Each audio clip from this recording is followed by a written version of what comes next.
Undu uyu ukite thutha wa atongoria a ministry ya mathako kiama kia mathako bururi-ini na kaunti ya Meru gwikiranira ngirimiti niguo kuhe mweke wa kiuyu thutha wa gucera kiharo kiu.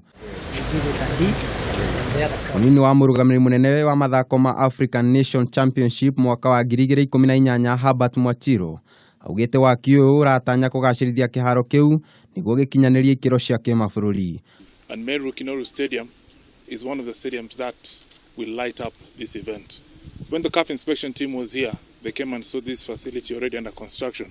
They were convinced with no doubt that this is opening a new frontier of football in Kenya and Africa to the world. Oho kiharo giki ni kiratanyo kunyihia muhatikano wa iharo iria iri Nairobi rodumwe na kuguciriria ihitahitano cia kimabũrũri. All sports activities taken in this field can be recognized internationally.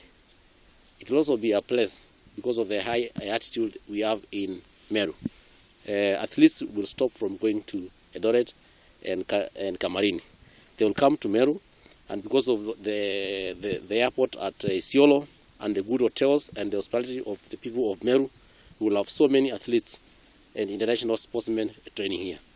Mwena-ini wake governor wa Meru ni ahibirie kinya ria thirikari nene kuerera waki wa kiharo kiu kuona itena ria mbere riria riakirwo ni thirikari ya kaunti ya Meru ya hau kabere ritiakinyaniirie ikiro iria ciagiriire. We are very happy that the national government through the Ministry of Sports has kindly agreed to finance the remaining works of this stadium so that they can make this stadium a stadium which meets international standards.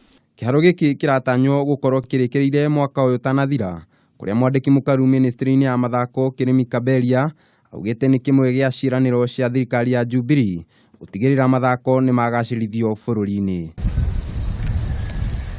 Ngiribotera Kameme TV njitagwo Kariuki wa Wachira.